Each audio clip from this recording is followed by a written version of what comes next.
ओम नमः सिद्धेभ्य। नमो अर्हन्ताणं।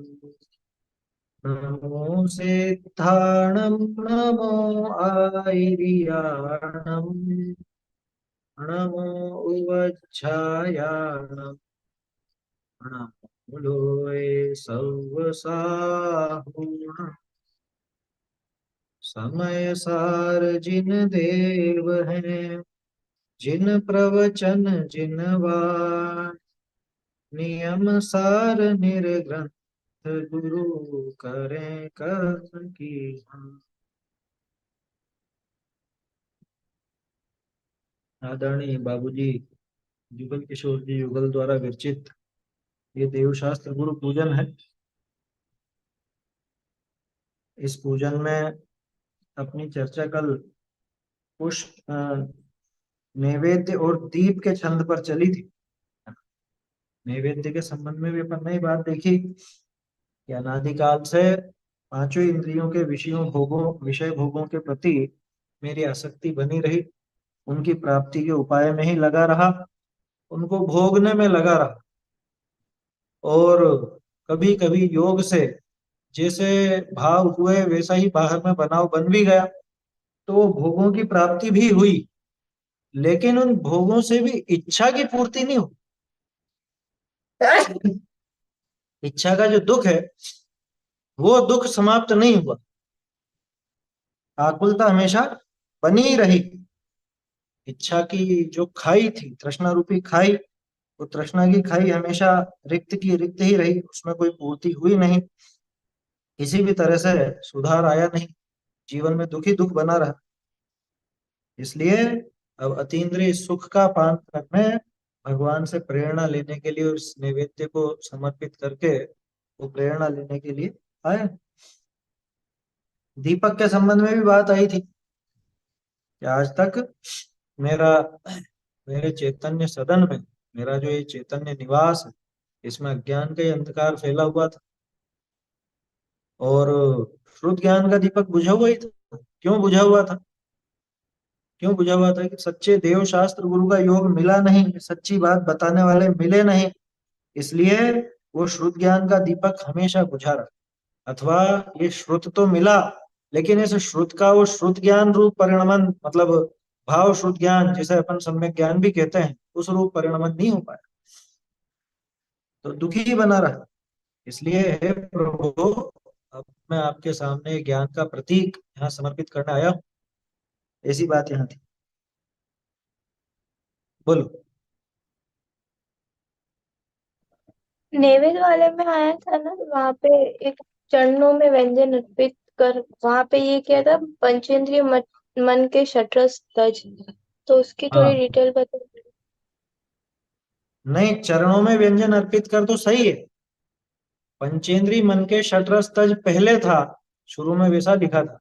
पांचों इंद्रिय और मन, इनके जो षटरस, इनके 6 प्रकार के रस, यानी इनके विषय भोग, पांचों इंद्रियों के जो विषय भोग हैं, उनको त्याग करके मैं अनुपम रस पीने आया हूं, ऐसा उसका अर्थ निकलता है। षटरस के दो तरह से अर्थ देख सकते हैं अपन, क्योंकि भोजन जो बनाया जाता है, भोजन में भी षटरस होता है।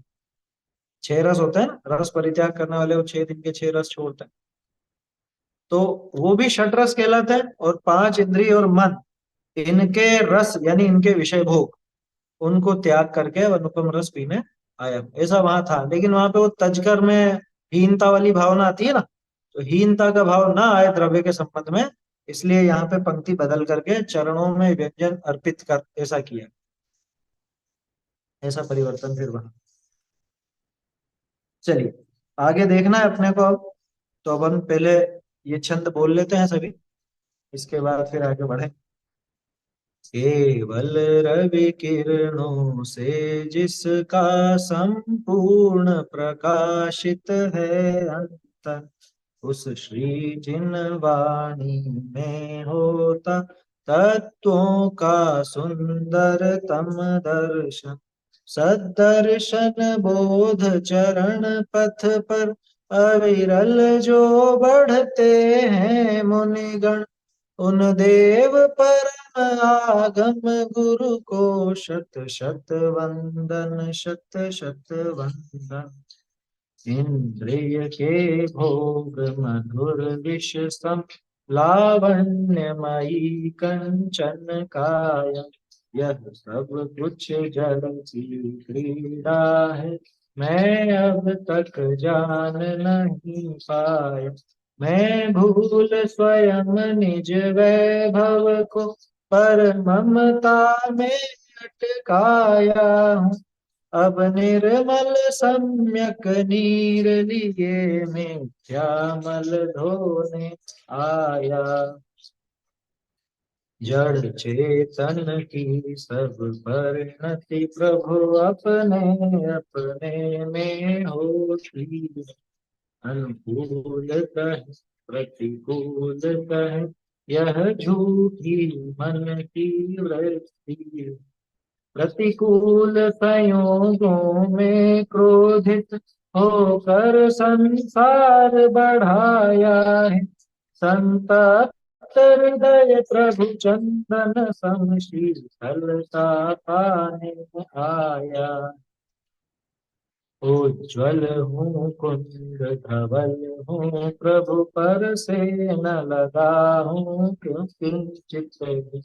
फिर भी अनुकूल लगे उन पर, करता अभिमान निरंतर। जड़ पर झुक झुक जाता चेतन, की मार्गव की खंडित काय। निज शाश्वत अक्षय निधि पाने, अब दास चरण कज में आया। यह पुष्प सुकोमल कितना है, तन में माया कुछ शेष न। निज अंतर का प्रभु भेद कहूँ, उसमें रिजुता का लेश न। चिंतन कुछ फिर चिंतन कुछ फिर संभाषण कुछ, वृत्ति कुछ की कुछ होती है। स्थिरता निज में प्रभु पाऊं, जो अंतर का कालुष धोती है। अब तक अगणित जड़ द्रव्यों से, प्रभु भूख न मेरी शांत हुई। तृष्णा की खाई खूब भरी, पर रिक्त रही वह रिक्त रही। युग युग से इच्छा सागर में, प्रभु गोते खाता आया हूँ। चरणों में व्यंजन अर्पित कर, अनुपम रस पीने आया।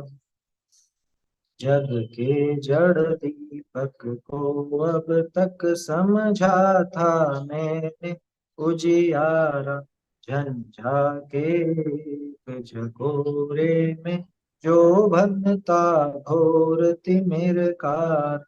अतएव प्रभो यह ज्ञान प्रतीक, इसको फिर से बदल के बोलेंगे अब।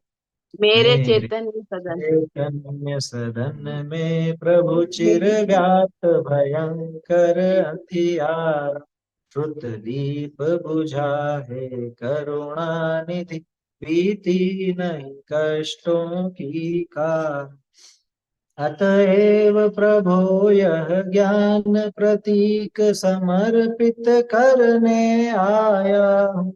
तेरी अंतर लो से निज अंतर दीप जलाने आया। यहाँ तक हो गया था अपना। इसमें जो नई पुस्तक है, इसमें पुष्प वाले छंद में चिंतन कुछ संभाषण कुछ, या फिर छूट गया चिंतन कुछ फिर संभाषण कुछ, ऐसा वहां पर आएगा। धूप का छंद आज देखना अपने। जड़ कर्म घुमाता है मुझको, यह मिथ्या भ्रांति रही में रागी द्वेषी हो लेता, जब परिणति होती है जड़। यो भाव कर्म या भाव मरण, सदियों से करता आया हूँ, निज अनुपम गंध अनल से प्रभु पर गंध जलाने आया।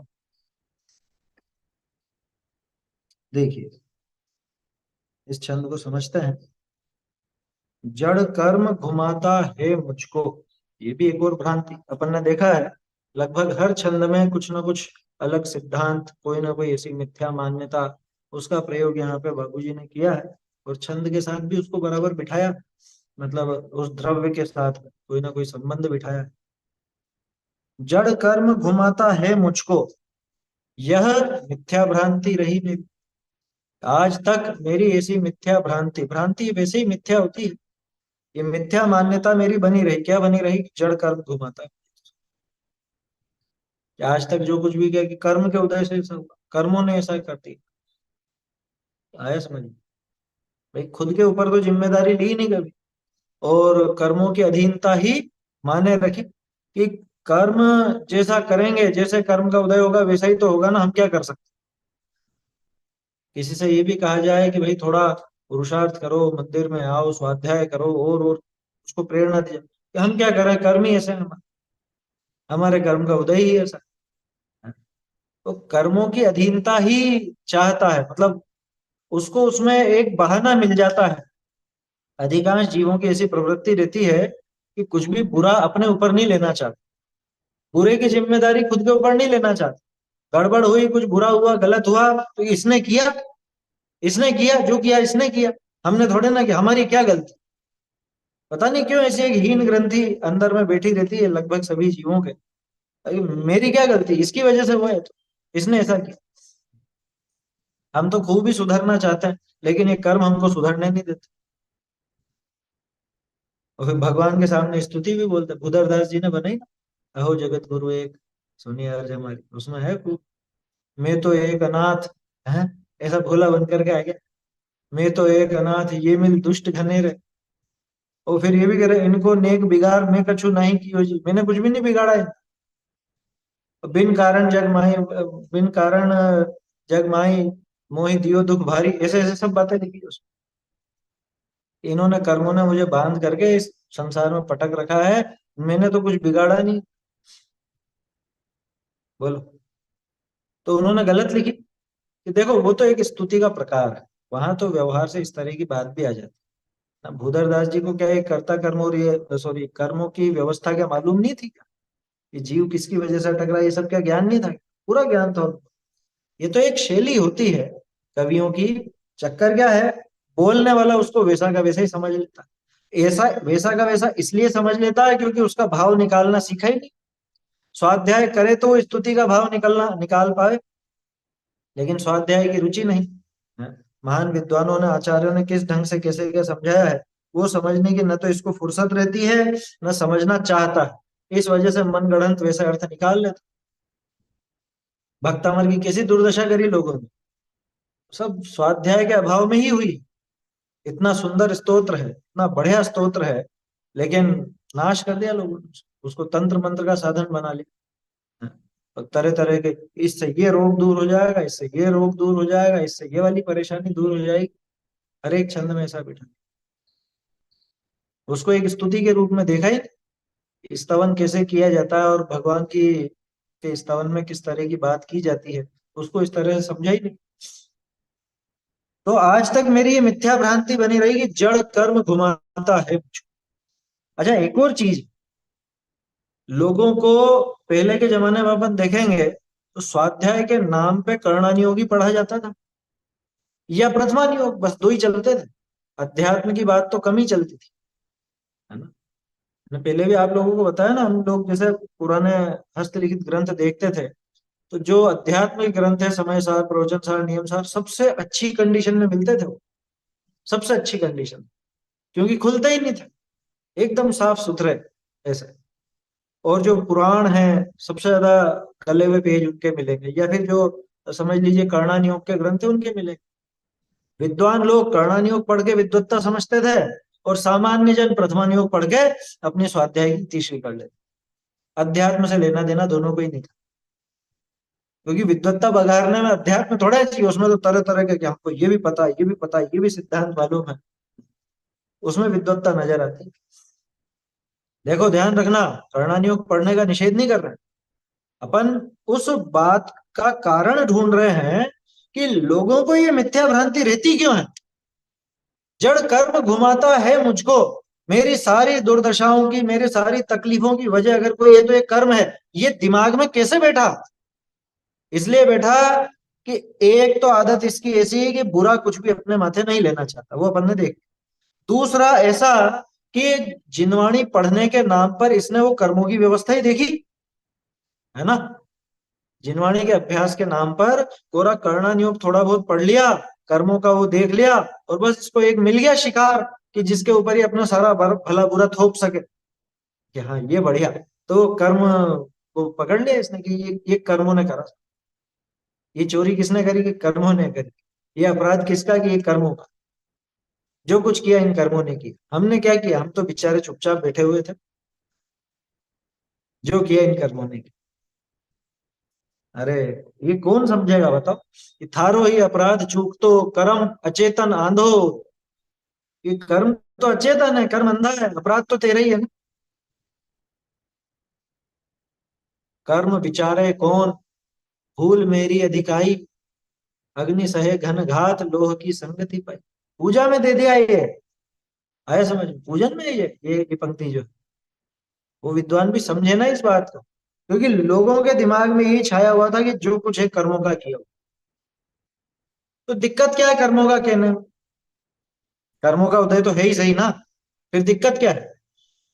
भैया तुम अगर सारा का सारा दोष कर्मों पर ढोल दोगे, इसका मतलब तुम पूरी तरह से कर्मों के ही अधीन हो गए, पराधीनता पूरी आ गई। अब तुम अपनी मन मर्जी से मुक्त भी नहीं हो सकते, पुरुषार्थ भी नहीं कर सकोगे, क्योंकि फिर कर्मों का मुंह ताको कि कर्म हमको छूट देंगे, इजाजत देंगे तो हम कुछ कर पाएंगे। कर्मों का कुछ ना कुछ कुछ दया कर देंगे कर्म हम पर, तो वो ऐसा हो पाए? बोलो।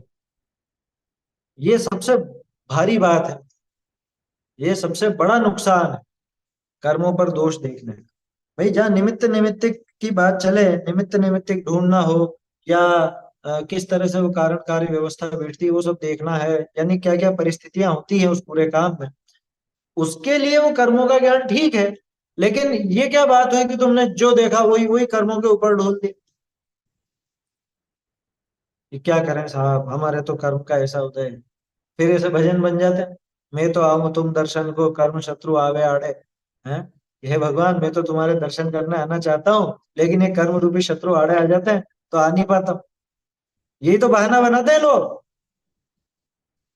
कि स्वाध्याय करा करो भैया, थोड़ी स्वाध्याय करा करो। अरे क्या करें साहब, हमारे तो कर्मों का ही ऐसा उदय है, जो कर्म मतलब हमको तो कुछ समझ में ही नहीं आता। हम कोशिश तो बहुत करते हैं लेकिन समझ में ही नहीं आती, बात इसलिए नहीं करते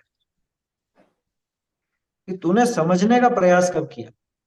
तूने तो हमेशा कर्मों के ऊपर दोष दिया कि क्या करें, हमारे तो ज्ञानावरणी का ऐसा उदय है जो हमको समझ में ही नहीं आता। क्या करें, हमारे तो ऐसी प्रतिकूलता है जो हम तो कुछ कर ही नहीं सकते। बोलिए। मैं तो था के दर्शन आवा, वो कुछ आप बोलते हैं। हाँ, नहीं वो चीज अलग है, वहां पे तो वो भगवान की बात है, भगवान से चर्चा चल रही है कि मैं तो था के आवा जावा, था के ही गुण गावा, वो चीज अलग है, उसमें भावना अलग है। ये तो पूरा कर्मों के ऊपर ही ढोल दिया यहाँ। यहाँ कर्मों को ही दोष देना जानता है बस, ये और कुछ नहीं करता, दिन भर कर्मों को ही दोष देता है। व्यवहार भैया में समझ, ऐसे हाँ? व्यवहार में ऐसे बोले, बोलने में तो व्यवहार में तो ऐसे ही आता है। बोलने में तो आएगा, देखो बोलने का अर्थ क्या है? जैसे दो स्वाध्यायी जन चर्चा करेंगे और उस दृष्टि से करेंगे तो वो बात भी होगी, उसकी मना नहीं है, क्योंकि कर्णनियोग कोई झूठा थोड़ी ना।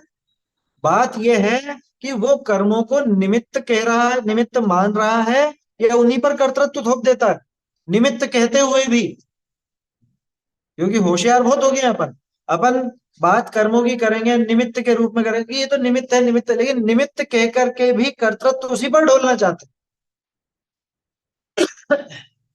ऐसा है भाई। विचारधारा हमारी कैसी हो, हमारे विचार कैसे होने चाहिए, ये कर्तृत्व के ऊपर दोष ना दे करके हमारी खुद की जो कमजोरी है, हमारा ही प्रमाद है, या हमारी ही एक तरह से वो हीन भावना है, वो अपने को देखना चाहिए। हर जगह कर्मों पर दोष देना ठीक नहीं। तो क्या कर्म नहीं होते हैं क्या? अरे होते हैं, लेकिन ये बताओ कर्म करते क्या है?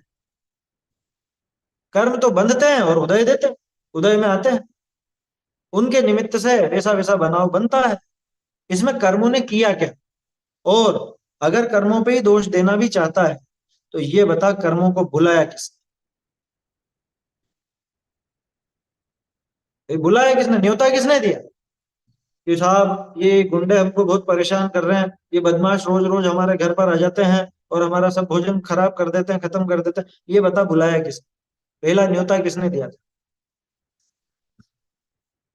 जैसे लोगों को शौक रहता है ना, ये सोशल मीडिया का जमाना है, और अब तो अ, घर पे यूं भले अपने आसपास में कोई दोस्त नहीं होंगे, लेकिन देश भर में बहुत दोस्त हैं, कि हम उस ग्रुप में जुड़े हैं, वहां पे वहां के लोग भी हैं, ये भी हैं और वो भी हैं। और आजकल तो खूब चलता है, फेसबुक वगैरह खूब चलता है, रूबरू जिससे नहीं मिले वो भी फ्रेंड है, वो फ्रेंड लिस्ट में है हमारी, और वो दोस्त है हमारा।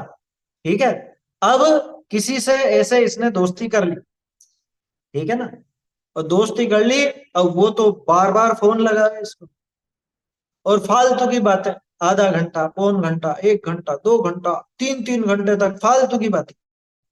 अभी सोचिए ये कहाँ का तोता पाल लिया मैंने, बिना बात ही 3 3 घंटे खा जाता है। कि ये बता, इसको दोस्त बनाया किसने? इसको फ्रेंड रिक्वेस्ट किसने भेजी थी? कि फ्रेंड रिक्वेस्ट तो तूने भेजी, तो ये टाइम तो तेरा ही बिगाड़ेगा। और दोष देता है कि ये इतना टाइम खराब कर देता है। कि दोस्त किसने बनाया इसको? तो कर्मों से दोस्ती किसने की? कि वो तो हमने की थी। तो वो तो जो उनका काम है वो कर रहे हैं बेचारे, वो क्या कर रहे हैं?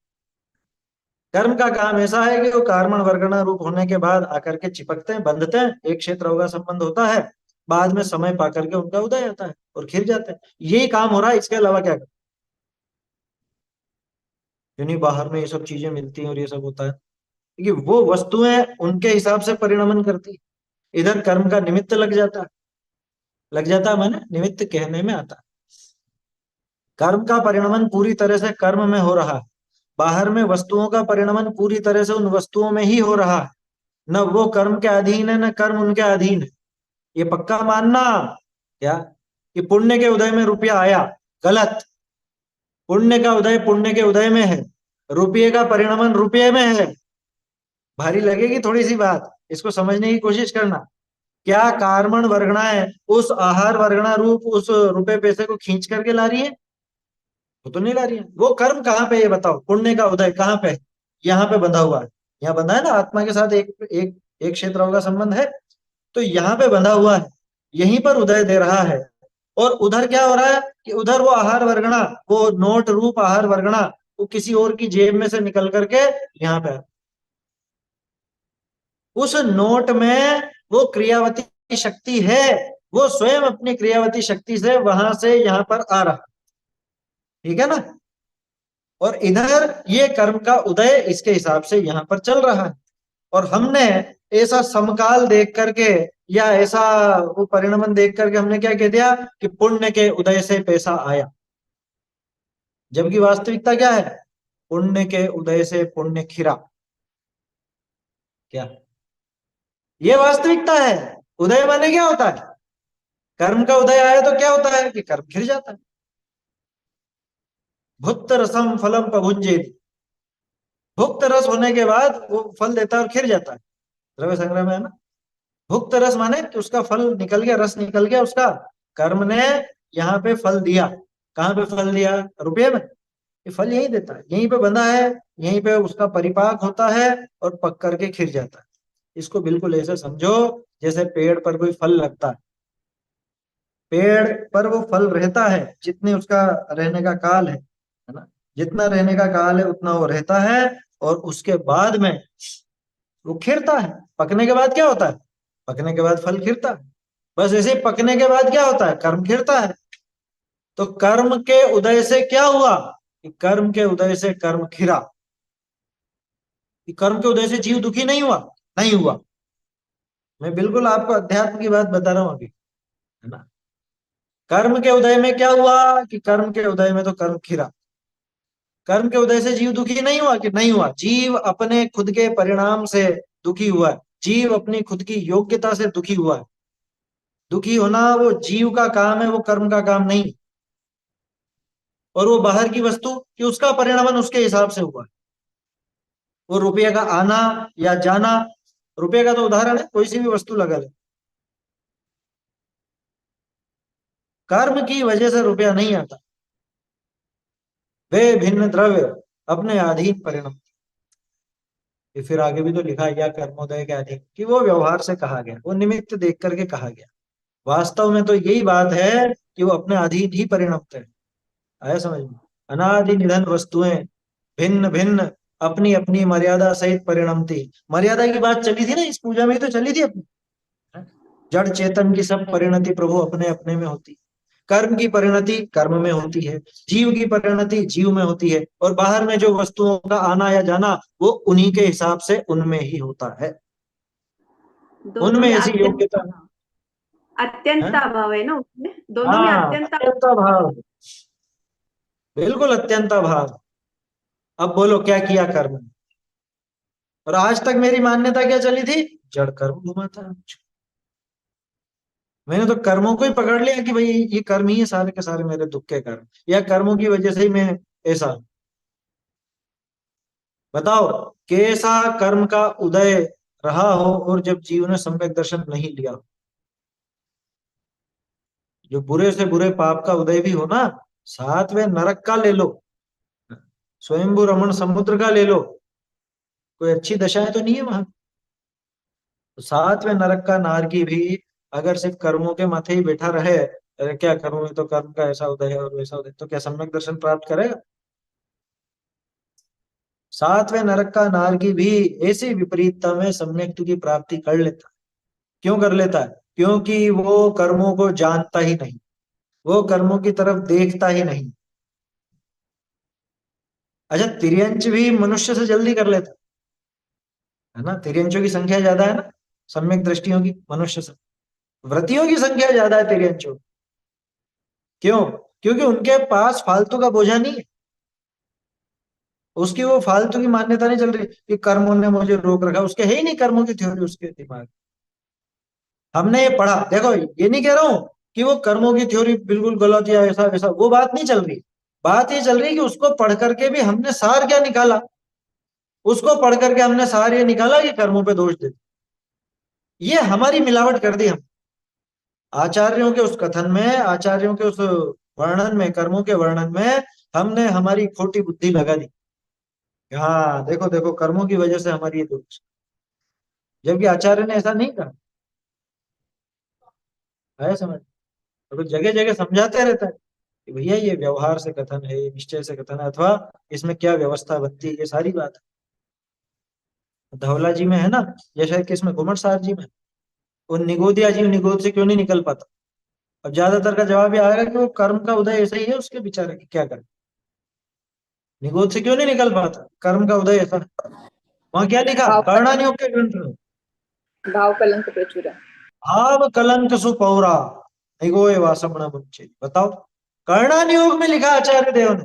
कोई अध्यात्म में लिखा होता तो फिर भी समझ में आती बात। वहां लिखा गया भाव कलंक की प्रचुरता के कारण निगोदवास नहीं छोड़ता, कर्म के उदय के कारण निगोदवास नहीं छोड़ता, नहीं लिखा।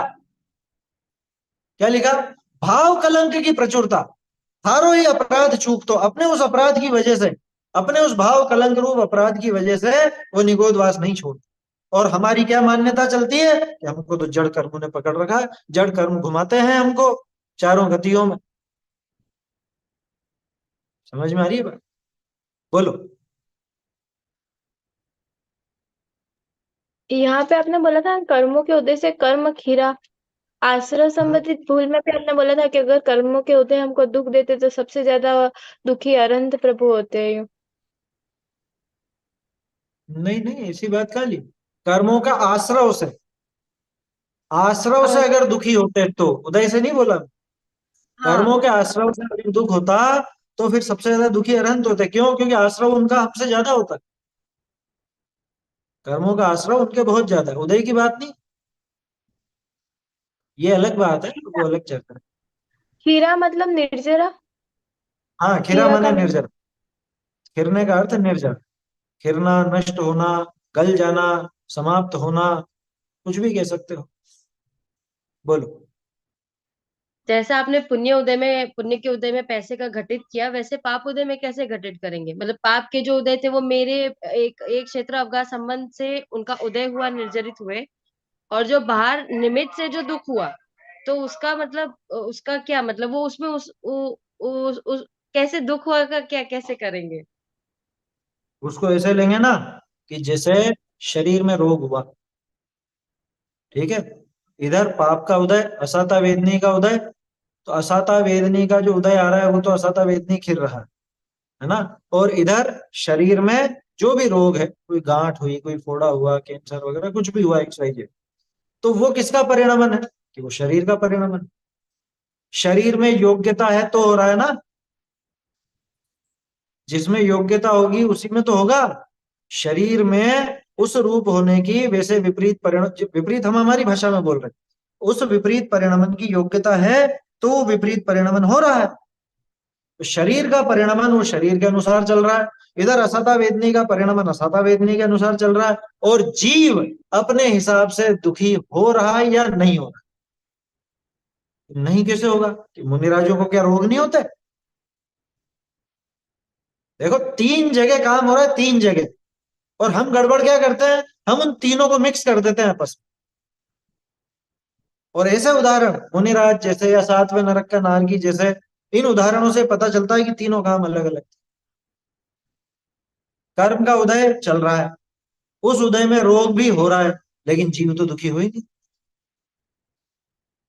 वो तो अपने आत्मा के आनंद में मगन है मुनिराज। बोलो कहाँ दुख दिया?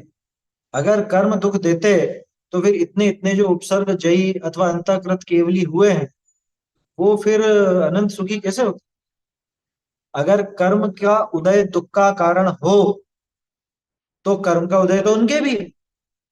कैसे कैसे कर्म का उदय आया देखा नहीं क्या अपन?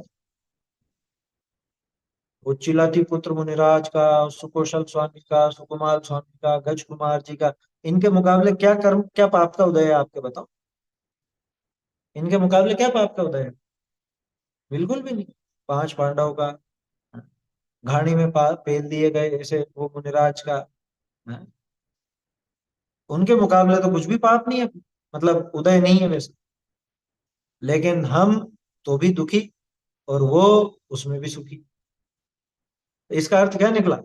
इसका अर्थ यह निकला कि मेरे दुख का कारण कर्म नहीं, मेरा दुख का कारण मेरा अज्ञान ही है। आत्म स्वरूप का अप्रतिबोध, आत्म स्वरूप का अज्ञान, आत्म स्वरूप की अरुचि, यही एकमात्र दुख का कारण है। यही दुख का कारण, इसके अलावा दुख का कारण और कुछ भी नहीं है जगत। हाँ, बट तीव्र कर्म के उदय में अगर कल जैसे मतलब ऐसे कोशिश करे कि भेद ज्ञान करने की, जैसे कोई तीव्र कर्म का उदय हो और शारीरिक वेदना बहुत ज्यादा हो गई हो, और उसमें हाँ, भेद ज्ञान करने की कोशिश करे, लेकिन भेद ज्ञान करने में आत्मा तरफ लक्ष्य जाते जाते भी नहीं जाता, और शरीर की तरफ और तीव्र होने लगता है, ऐसा मतलब क्यों? मतलब वो सातवें नरक के नारकी के मुकाबले तो नहीं है ना वेदना, है? सातवें छोड़ो, पहले नरक के मुकाबले भी यहाँ पाप का उदय नहीं है। आया समझ में? और इसीलिए ये कहा जाता है कि पुण्य उदय में कर लेना ये काम, पाप के उदय में तो हो ही नहीं पाएगा। देखा था ना अपन ने, अपने गाथाएं आई तो थी, दुखे नज्जति अप्पा और वो सब गाथाएं थी ना। पुण्य के उदय में किया हुआ धर्म पाप के उदय में नष्ट हो जाता है, ऐसा भी, ऐसी भी बात आई थी। क्या मतलब? कि वहां पे वो अनुकूलता में, और वहां पे धर्म का अर्थ वो बाहरी वो विचार था, या बाहरी समझ लीजिए जो भी क्रियाएं थी वो थी। लेकिन अभी मौका है, अभी अवसर है, तो अभी भेद ज्ञान का उपाय करना। फिर धीरे धीरे कभी पाप का उदय थोड़ा बहुत रहे तो उसमें उपाय हो पाए। जो अनुकूलता में ही प्रयास नहीं करे वो प्रतिकूलता में क्या कर लेगा? प्रतिकूलता आने पर तो वो हाय तौबा मचाएगा ही। तो ये पक्का मान के चलिए कि पाप का उदय दुख का कारण है। दुख का कारण अगर कोई है इस विश्व में तो वो कर्म नहीं है, वो मेरा खुद का ही अज्ञान अरुचि है। आत्म स्वरूप की अरुचि, आत्म स्वरूप का अज्ञान, आत्म स्वरूप में अलीनता, यही वास्तव में दुख का कारण। जगत की पीड़ा रे अज्ञान, सौख्य रे केवल निज अवबोध। बाबूजी की पंक्ति है। जगत की पीड़ा रे अज्ञान। जगत की पीड़ा क्या है? जगत की पीड़ा का एकमात्र कारण अज्ञान। किसका अज्ञान? अपने आत्म स्वरूप का अज्ञान। आया समझ? वो अज्ञान ही दुख का मूल है, और कोई दुख का मूल नहीं। अरे सीधा सा है। ज्ञान और आनंद का जोड़ा देखा ना अपन? ज्ञान और सुख का जोड़ा है। तो उल्टा कर दो, अगर ज्ञान नहीं है मतलब वो सच्चा ज्ञान नहीं है तो क्या होगा? सुख होगा क्या? फिर तो दुख होना। अब फिर उसमें कारण तलाशते रहो कि नहीं नहीं, कर्म के उदय में होता है ऐसा, तो या ऐसी परिस्थिति होती है तो होता है ऐसा, तो वो अपना पागलपन है। समझ में आई बात? तो जड़ कर्म घुमाता है मुझको, ये मिथ्या भ्रांति है। आपने उदाहरण दिया था ये उपसर्ग जयी मुनि या तो अंतपुर केवली का दिया था, जो मतलब जिन पे हाँ इतना उपसर्ग आया था, वो तो है ही। लेकिन जिन्होंने मतलब कितने तो सालों तक, जैसे सनत कुमार चक्रवर्ती ने 700 वर्ष तक कोढ़ी थे वो, वादीराज मुनि का हाँ। भी आता है, मतलब उन्होंने वो भी कितने जीवन काल पर सहन किया। अब अपन कह रहे सहन किया, है ना? हमको दिख रहा है ये दुख का कारण। और मुनिराज के वो जो पाप का उदय था कितने लंबे समय तक चला था? इतने लंबे समय तक पाप का उदय चला, लेकिन क्या वो उससे दुखी हुए? क्या उससे दुख महसूस किया उन्होंने? उसमें अगर ऐसे दुख के विकल्प चला करते या उसमें खुद को दुखी समझते मानते तो अनंत सुखी होने का तो उनके सवाल ही पैदा। कौन से मुनिराज की बात करी इन्होंने? बहुत सारे कोई से भी मुनिराज ले लीजिए, वादिराज मुनिराज हैं, सनत कुमार हैं, उनके भी रोग रहा, है ना, कोढ़ रहा, तरह तरह की बीमारियां लंबे समय तक चली। कोई ऐसी बड़ी बात नहीं है कि मतलब अभी दिखती हो ऐसी बीमारी। तरह तरह के रोग हुए। और उनके पास क्षमता थी वो रोग मिटाने की, खुद के पास हाँ, इतनी ये क्षमता, सबसे लेकिन गजब उन्होंने की उसको। बात। उनके पास एक क्षमता थी कि अभी चाहूं तो एक कोढ़ भगा दूं, कोढ़ दूर कर दूं। वो कहानी है ना, आप कुछ भी कहो, उसके अंदर उन्हीं की कथा है। वादिराज मुनिराज, वो चपटी उंगली में रहने दिया उन्होंने। क्या? क्योंकि वो श्रावक बहुत पीड़ित हो रहा था। और पीड़ित इसलिए नहीं हो रहा कि मुनिराज को पीड़ा है, पीड़ित इसलिए कि जगत में उसकी वो, कि जैन धर्म के गुरु तो ऐसे होते हैं, जैनी तो ऐसे होते हैं, जैनी तो ऐसे होते हैं, कि हमारे धर्म के बारे में कोई ऐसा किसे। उसको पीड़ा इस बात की। तो उन्होंने कहा कि मुनिराज थोड़ा आप देख लीजिए, कल वो सब लोग आएंगे, आपके पास रिद्धि भी है। तो उन्होंने कहा भैया ये हमारा काम नहीं है, और ये रोग हमारा है ही नहीं। कह रहे लेकिन फिर भी आपको जैन धर्म के लिए, जैन धर्म की रक्षा की खातिर या इसके एक बहुमान के लिए थोड़ा तो आप करो कुछ। अब अगले दिन सब लोग आकर के सबने देखा तो वो कोढ़ गायब। तो इसकी सांस में सांस आई, अरे चलो बढ़िया रहा। और जब सब लोग चले गए तो कहा कि बहुत अच्छा किया आपने, कि भैया हमने कुछ भी नहीं किया, हम कुछ कर सकते होते तो देखो ये चपटी उंगली में अभी भी ये कोढ़ मौजूद, इसको क्यों नहीं भगाया? ये हमारा काम था ही नहीं, ये रोग भी हमारा नहीं था। हमारा तो एक रोग अज्ञान का, वो दुख का चला आ रहा था अनादि काल से, उसके उपाय में लगे हुए हैं हम। आया समझ? तो जगत की कैसी भी परिस्थिति इसके दुख का कारण नहीं। प्लस जिन कर्मों के उदय में वो परिस्थितियां बनती हैं, वो कर्म भी दुख का कारण नहीं। अब कर्मों की दशाएं भी देख लो। कर्मों का आश्रव, वो भी दुख का कारण नहीं, क्योंकि कर्म आते हैं उस समय थोड़ी ना कुछ फल दे रहे हैं, कुछ भी कर रहे हैं, तो उस टाइम तो वो दुख का कारण है ही नहीं। और वो दुख का कारण हो तो अरहंतों को ज्यादा दुख, क्योंकि कर्म तो उनके बहुत आते हैं, बंधते नहीं है। सेकंड, कर्म का बंधन भी दुख का कारण नहीं। आना दुख का कारण नहीं, बंधन दुख का कारण। और कर्म का उदय होना भी दुख का कारण नहीं, क्योंकि कर्म का उदय आया वो तो कर्म खिर रहा, और कर्म का उदय कर्म के उदय में है, उसका जीव में हस्तक्षेप नहीं है। तो कर्म दुख का कारण कैसे? तो न तो वो बाहरी परिस्थितियां, बाहरी वस्तुएं दुख का कारण, न वो कर्म दुख का कारण। तो फिर कौन है दुख का कारण? कि तेरे ही भाव तेरे दुख का कारण। तेरे वो विपरीत भाव, तेरे खोटे भाव, वो तेरे दुख का कारण। थारो ही अपराध चूक तो, तेरी वो चूक, तेरी वो तेरा वो अपराध, वो दुख का कारण। जगत की पीड़ा का एकमात्र कारण ज्ञान, अरुचि, अज्ञान, असंयम, ये तीनों। सम्यक दर्शन, ज्ञान, चारित्र, ये मोक्ष मार्ग है। तो आत्म स्वरूप की अरुचि, आत्म स्वरूप का अज्ञान, आत्म स्वरूप में अलीनता, यही जीव के दुख का कारण बनता है। और जड़ कर्म घुमाता है मुझको। सौ हाँ बात की तो एक ही बात है कि कोई भी पदार्थ इष्टनिष्ठ नहीं होता, इष्टनिष्ठ तो बुद्धि होती। हाँ, यार ये बात अभी आगे कि जड़ कर्म मुझे घुमाता है। कहाँ घुमाता? कि वो तो नहीं घुमाता। अच्छा देखो, एक और बात है, कर्म जीव को घुमाते हैं या जीव कर्मों को घुमाता है? क्या कहेंगे? दोनों एक देखो, दूसरे को नहीं घुमाते, प्रत्येक का स्वतंत्र परिणमन होता है। ये सबसे खास बात, कि न तो कर्म जीव को घुमाते हैं, न जीव कर्म को घुमाता है। फिर जीव भी में कर्म अगर कर्म में। नहीं नहीं, ये वो तो ठीक है, समझने के लिए अपन कह देते हैं। वास्तव में तो जीव जीव के हिसाब से घूमता है और कर्म कर्म के हिसाब से घूमता है। फिर भी अगर ऐसा भी देखो ना कि कर्म जीव को घुमा रहे हैं, तो वो बात झूठी पड़ती है। क्योंकि उतने व्यवहार से भी बात करो तो जीव ही कर्मों को घुमाने वाला है। क्यों? क्योंकि जीव भाव करता है, उसके निमित्त से कर्म का बंध होता है। उसके निमित्त से वो पुद्गल के परमाणु कर्म रूप परिणमते हैं, आकर के बंधते हैं। समुद्घात होता है ना, तो समुद्घात में जीव के प्रदेश बाहर निकलते हैं, और जीव के प्रदेशों के साथ में वो कर्मों के प्रदेशों को निकलना पड़ता है। क्या आया समझ में? आत्म प्रदेश जो बाहर निकलते हैं, पूरे संसार में फैलते हैं, वो सब कर्मों के साथ ही फैलते हैं। मतलब कर्मों को साथ लेकर के जाते हैं, कार्बन शरीर साथ में फैलता है। तो समुद्घात में भी वो बात सिद्ध होती है। जीव जहां जाता है, जिस जगह जीव का गमन होता है, जिस गति में गमन होता है, कर्म भी उसके साथ साथ ही जाता है।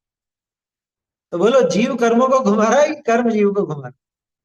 और फिर समय सारजी में 72वीं गाथा में वो उदाहरण लिया ना जहाज का, कि जहाज कोई भंवर में फंस गया।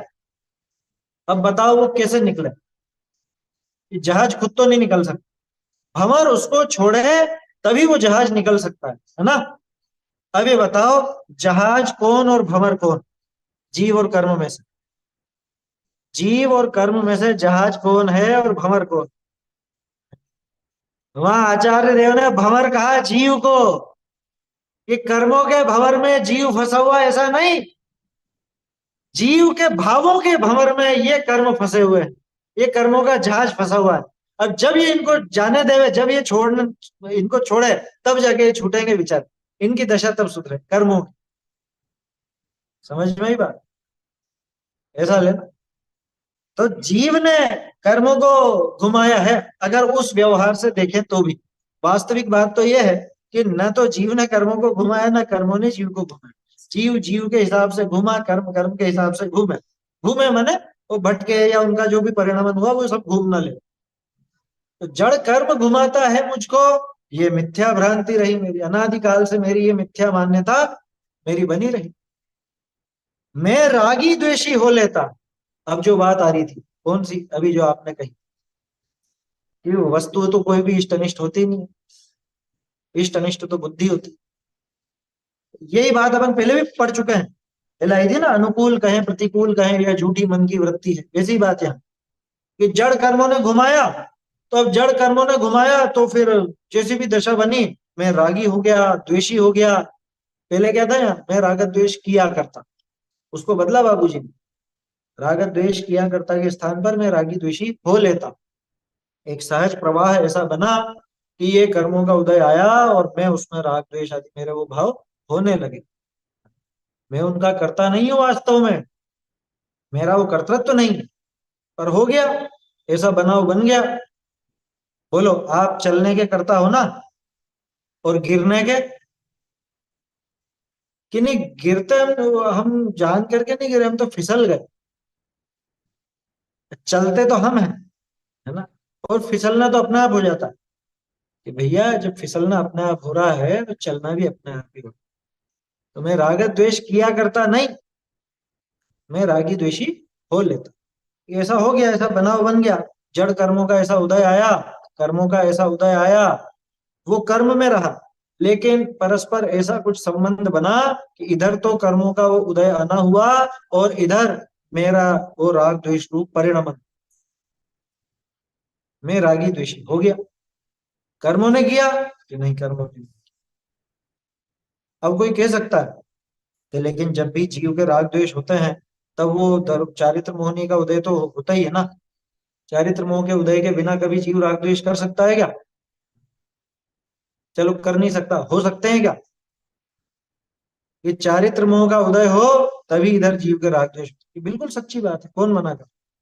लेकिन इसमें अब खास बात यूं निकालो, क्या चारित्र मोह का उदय हो तो जीव राग द्वेष करे ही करे, उसके हो ही हो? ऐसा नहीं, क्योंकि ऐसा अगर नियम लगाओगे तो चक्कर पड़ेगा। क्या चक्कर पड़ेगा? कि फिर तो जीव दर्शन मोहनी के चलते हुए कभी दर्शन मोह के नाश का उपाय कर ही नहीं सकता। समझ में आ रही है बात? जीव के भावों से कर्मों की व्याप्ति लगेगी, कर्मों से जीव के भावों की व्याप्ति नहीं लगेगी। क्या? भावों से कर्मों की व्याप्ति घटित करना, कैसे भाव हुए तो निश्चित रूप से कर्म का उदय है, 100% है, दिक्कत नहीं है उस बात को कहने में, निमित्त ही कह रहे हैं। लेकिन कर्म का उदय है तो जीव के वो भाव हो ही सही, ऐसा नहीं, है ना। तो भावों से कर्म की व्याप्ति है, कर्मों से जीव के भावों की व्याप्ति नहीं है। ये समझ में आती है बात? कभी कभी थोड़े शब्द ऐसे आ जाते हैं, व्याप्ति और ये सब, समझ में आ रहा है? बोलो। व्याप्ति मतलब? व्याप्ति मतलब उसमें वो चीज फैली हुई होना, व्याप्ति उसको कहते हैं। भाई जैसे अपन संबंध घटित कर रहे हैं कि कर्म के उदय से जीव दुखी हुआ, ये संबंध चल रहा था। तो संबंध अगर आपको बिठाना है तो जीव के भावों से कर्मों के उदय को घटित करना, कर्मों के उदय से जीवों के भावों का संबंध घटित मत करना, नियम घटित मत करना। व्याप्ति एक नियम है, ऐसा नियम घटित मत कर। भाई सीधा सा है, बारिश हो रही है तो बादल है ही सही, बारिश के होने पर बादलों की व्याप्ति घटित होगी, लेकिन बादलों के होने पर बारिश की व्याप्ति घटित हो जरूरी नहीं। बादल तो अभी भी है, बारिश कहाँ होगी? आया समझ? तो बादल है लेकिन बारिश जरूरी नहीं है, बारिश है तो बादल जरूर है। तो जीव के भाव बिगड़े हैं, वहां पे पर द्रव्य का निमित्त यानी कर्मों का निमित्त वो है ही सही, नियम से। लेकिन तिल में दूसरी तरफ से लगाओगे तो नहीं लगेगा। तिल में तेल व्याप्त है, इस हिसाब से भी ले सकते हैं। वो व्याप्ति समझने के लिए लेते हैं कि जैसे तेल है और तिल है, तो तिल में तेल व्याप्त है, तिल में तेल फैला हुआ है, उसको व्याप्ति कहा जाता है। व्याप्ति एक संबंध है, क्या? ऐसा। आपने चलो। अभी जो पुण्य और पाप के उदय को जो अभी घटित किया कि वो पाप पाप में है, पुण्य पुण्य में है, एक क्षेत्र अवगाह संबंध वो अपने में, तो इससे तो दोनों की स्वतंत्रता सिद्ध हुई। ठीक है, दोनों हाँ की स्वतंत्र, पुण्य उदय की अपने में स्वतंत्रता सिद्ध हुई, एक क्षेत्र अवगाह में उनकी निर्जरा जो हुई वो अपने में स्वतंत्र सिद्ध हुआ। तो फिर जब मेरा मतलब जो भी उदय आता है तो उसमें मैं वो जो हर्षित होने का जो भाव आता है कि हाँ देखो हमें सब कुछ अनुकूल मिल गया, तो वो भी तो स्वतंत्र कह सकते हैं। हाँ, स्वतंत्र है ना, बिल्कुल स्वतंत्र है। जीव के तो मेरे भाव भाव, जीव के हिसाब से स्वतंत्र चल रहे हैं। तो कौन कह रहा मेरा है जुड़ान, कि स्वतंत्र? तो मेरा हाँ, मेरा जुड़ान किससे? ये पुण्य के उदय में हर्षित होने का जुड़ान तो हुआ मेरा। इधर पुण्य का उदय होना हुआ और इधर आपके वो अनुकूलता मिलनी हुई, ठीक है ना। हम्म। हम्म। उसमें सुखी होना दुखी होना नहीं लगेगा, उसमें वो वस्तु लगेगी। पुण्य का उदय पाप का उदय, वो बाहरी वस्तु में निमित्त निमित्तिक संबंध घटित होता है। अब ये तो अपने ऊपर है कि हम उसमें सुखी होते हैं कि दुखी होते हैं। ये तो हमारे तो ऊपर वो स्वतंत्र नहीं कह सकते। स्वतंत्र है ना, तो खुद के ऊपर ही तो रही बात। मैं अगर दुखी हुआ तो मेरे स्वतंत्र परिणामों से दुखी हुआ, दुखी होने में मैं स्वतंत्र हूं। देखो एक घर है, एक घर में 10 सदस्य रहते और उन सबके बहुत पुण्य का उदय है, करोड़पति घर है ना, और उनके सब सुख सुविधाएं सब हैं। लेकिन ये बताओ सब समान रूप से सुखी या दुखी रहते? नहीं रहते। किसी को क्या विकल्प है, किसी को क्या विकल्प है। पैसे की कोई कमी नहीं है, सुख सुविधाओं की, जिनको आप सुविधाएं कहते हो, सुख कहते हो, उनकी कोई कमी नहीं है। सारी चीजें बाहर में पुण्य के उदय से तो सब मिल रही है, लेकिन वो उसी पुण्य के उदय में कोई तो दुखी कोई सुखी। आया समझ में? मोह के उदय में ही जीव दुखी होता है, ये नियम है। मोह का उदय वो खुद का, कर्म की बात नहीं कर रहा हूं, स्वयं का ही वो मोह रूप परिणाम है, उसी में जीव सुखी दुखी होता है, उसी की वजह से, मोह की वजह से ही दुखी। जिनके हिये में मोह करें ते हर्ष शोक, बिना मोह कौन कागी राखत गरज। आया समझ? ऐसा। उस समय बोलो। मेरा इतना ही कर्तव्य है कि मुझे यही सोचना है कि ये जो भी हो रहा है ये मुझ में थोड़ी ना हो रहा है, ये अपना जो भी स्थिति बन रही है वो अपने हिसाब से स्वतंत्र हो रही है, मैं तो हाँ, अलिप्त हूँ। सोचना है और वैसा मानना है, थोड़ा सोच के ही नहीं रह जाना है।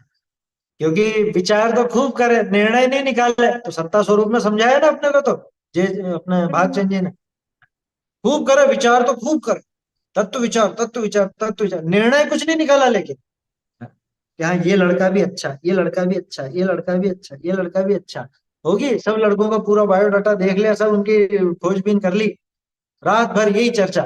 फाइनल क्या करा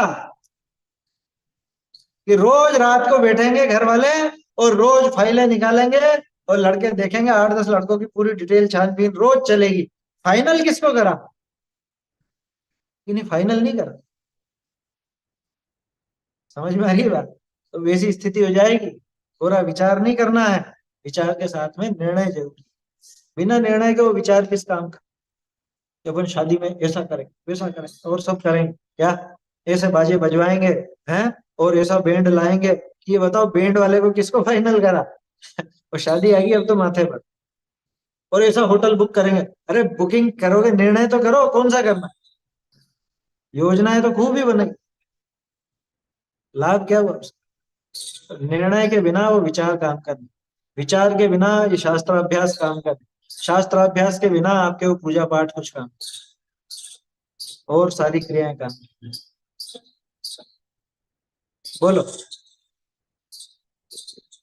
आपने बोला नित्य निगोद किस कारण से, नित्य निगोद जीव नित्य निगोद किस कारण से रहता है? भाव कलंक, वो वर्ड कुछ बोला रहता था। नहीं, क्यों नहीं निकलता? हाँ, भाव क्यों? कलंक सुख गौरा, ये तो प्राकृत में बोला, प्रचुर भाव कलंक के कारण, अपने ही भावों की अशुद्धि के कारण प्रचुर भाव कलंक। और वो भाव कलंक क्या है? वो मिथ्यात्व, मिथ्यात्व अज्ञान, यही तो है भाव कलंक। और कौन सा भाव कलंक? प्रचुर भाव कलंक के कारण वो निगोदवास नहीं छोड़ता। और देखो। हाँ, पुष्प वाले छंद में वो एक लाइन आई थी ना, तन में माया कुछ शेष नहीं। तो उसमें कुछ शेष नहीं का क्या है मतलब? पहले थी अब नहीं है, ऐसा कुछ कुछ नहीं नहीं नहीं शेष नहीं नहीं, नहीं? उसमें उसमें माया कुछ है नहीं, यानी जैसा बाहर है वैसा ही अंदर है। तन में माया कुछ शेष नहीं तो वो, अभी तो अपन इस पर बात करें।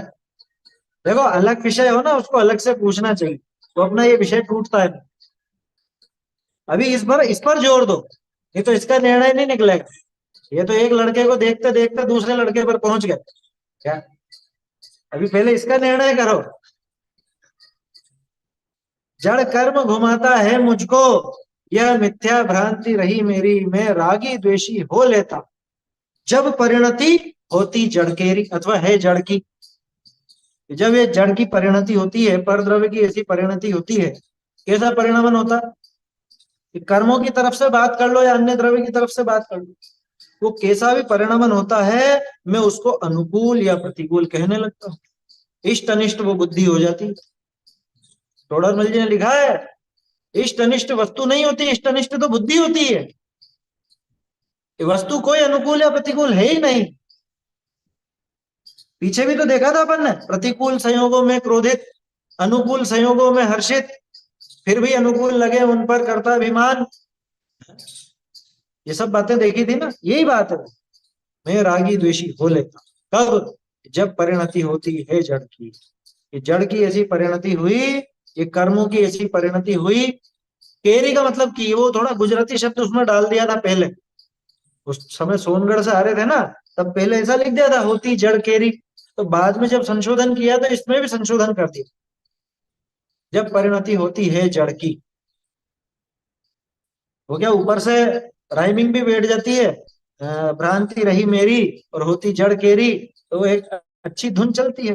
लेकिन होती है जड़ की भी बैठ जाता है, उससे समझ में भी जल्दी आ जाता है। मैं रागी द्वेषी हो लेता जब परिणति होती है जड़। मैं रागी द्वेषी हो जाता हूँ, करता नहीं हूं। करता क्यों नहीं हूं? क्योंकि अगर उसको करना कहूं तो फिर तो वो मेरा स्वभाव हो गया। प्रत्येक द्रव्य अपने स्वभाव रूप परिणामों का ही करता हूं। विभाव परिणति तो हो जाती है, उसका कर्तृत्व तो नहीं है। कर्तृत्व माने तो उसको स्वभाव मानना पड़े, ये चक्कर पड़ेगा। तो जड़ कर्म मुझे घुमाते रहते हैं, मुझे दुख देते हैं, मेरे साथ ऐसा बर्ताव करते हैं, वैसा करते हैं, है? ज्ञान महानिधि लूट रंग निबल कर डालियो, ऐसा ज्ञान भी लूट लिया मेरा। और पाप पुण्य मिल दो पाए नहीं बेड़ी डाली, पाऊ में बेड़ी डाल दी। अरे कुछ भी नहीं डाला, मैं खुद जब परिणति होती है पर द्रव्यों की, पर द्रव्य में कर्म भी शामिल है क्या? कर्म भी शामिल है। वो व्याप्ति ऐसे घटित होगी कि जब इसकी ऐसी परिणति होती है, इधर ऐसा परिणमन होता है कि ये चारित्र मोह का उदय आता है, तो मैं रागी द्वेषी हो लेता। इधर जब ऐसा परिणमन होता है तो मैं भी ऐसा हो लेता। लेकिन उसकी वजह से नहीं हुआ, ध्यान रखना। उसका परिणमन उसका स्वतंत्र, मेरा परिणमन मेरा स्वतंत्र। मैं रागी द्वेषी हो लेता जब परिणति होती है जड़ की। यो भाव कर्म या भाव मरण, इस तरह से जब ये पर पदार्थों का परिणमन होता है, उसको मैं देखता हूं, तो उसको देखते देखते मैं भी रागी द्वेषी हो लेता हूं। इस तरह से ये रागी द्वेषी होना, ये भाव कर्म, राग द्वेष कहते हैं, भाव कर्म को ही कहते हैं। राग द्वेष मोह ये तीनों ही तो है भाव कर्म, और क्या है? या भाव मरण। अब इसको भाव कर्म कह ले या भाव मरण कह ले, कि मरण क्यों कह रहे हैं? मरण क्यों कह रहे हैं इसको? कि भाई जीव का काम है जीवत्व, है ना, जीना। तो वो जी नहीं रहा है क्या उस समय? वास्तव में उसका जीना तो तब है जब अपनी सत्ता रूप जिए। आया समझ में? ज्ञान में लीनता रखता हुआ, ज्ञान का अनुभव करता हुआ, ज्ञान स्वभाव का अनुभव करता हुआ जिए, वो जीना जीना है। बाकी तो मरना है। जैसे बोलते हैं ना, तो कोई ऐसी परिस्थिति विपरीत हो थोड़ी, तो ये भी कोई जीना है? ये भी कोई जीना नहीं बोलते? ये रहने को कोई व्यवस्था नहीं, खाने को कोई व्यवस्था नहीं, और भी तरह तरह की प्रतिकूलता, तो ये ऐसा भी कोई जीना है? इससे अच्छा तो मर ही जाओ। ये भी कोई जीना है क्या? घुट घुट करके जी रहे हैं यहाँ, ऐसे डायलॉग बाजी करते हैं ना लोग। बाहर में अनुकूलताएं हो, कोई परिवारजन प्रतिकूल हो, तो ये भी कोई जीना है क्या? रोज रोज की किचकिच है। बोलो, ऐसे जीने से तो मरना अच्छा। ये कोई जीना, ये तो मरना ही है। मर रहे हैं तो घुट घुट के जी रहे हैं। तो ऐसे ही ये जीव के जो विपरीत परिणाम हुए, ये भाव कर्म हुए, राग द्वेष मोह इत्यादि का परिणमन हुआ, ये कोई जीवन नहीं है, ये तो भाव मरण है। आयु पूरी होने पर जो मरण होगा वो तो न्यारा है, लेकिन ये भाव मरण तो इसका प्रति समय चलता ही रहता। और सदियों से करता आया हूं। सदियों का अर्थ अनादिकाल से ही कर रहा, युगों युगों से, भवों भवों से करता आया। निज अनुपम गंध अनल से प्रभु पर गंध जलाने आया। इस पर चर्चा कल करेंगे। अभी समय हो गया है, मैं जल्दबाजी में खत्म नहीं करना चाहता।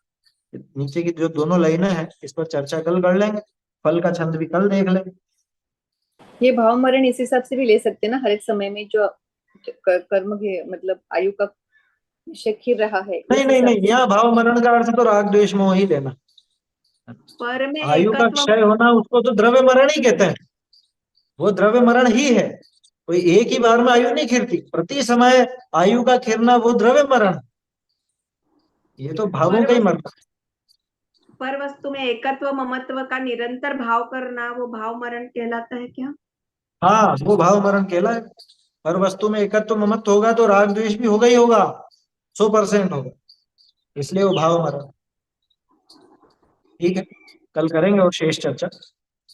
चैतन्य का स्मरण प्रतिक्षण ही करो रे, भव के अनंत दुख को क्षण में हरो रे, अक्षय अनंत निज सौख्य निधान पाओ, गाओ हरे तेसी जय गीत गाओ, साची तो गंगा यह वीत रागवाणी, अविच्छिन्न धारा निज धर्म की कहा, जा में अति ही विमल अगाध ज्ञान पानी, जा में अति ही विमल अगाध ज्ञान पानी, जहाँ नहीं संशयादि पंख की निशानी, साची तो काय गीत रागवान, अविच्छिन्न धारा निज धर्म की कहा, सप्तभंग जय तरंग उछलत सुखदानी, सप्तभंग जय तरंग उछलत सुखदानी, संत चित मराल वृंद रमे नित्य ज्ञानी, साची तो गंगा यह गीत रागवान, अविच्छिन्न धारा निज धर्म की कहा, जाके अवगाहन ते शुद्ध होय प्राणी, जाके अवगाहन ते शुद्ध होय प्राणी, भाग चंद नीचे घट माहिया प्रमाणी, सांची तो गंगा यह गीत रागवान, अविच्छिन्न धारा निज धर्म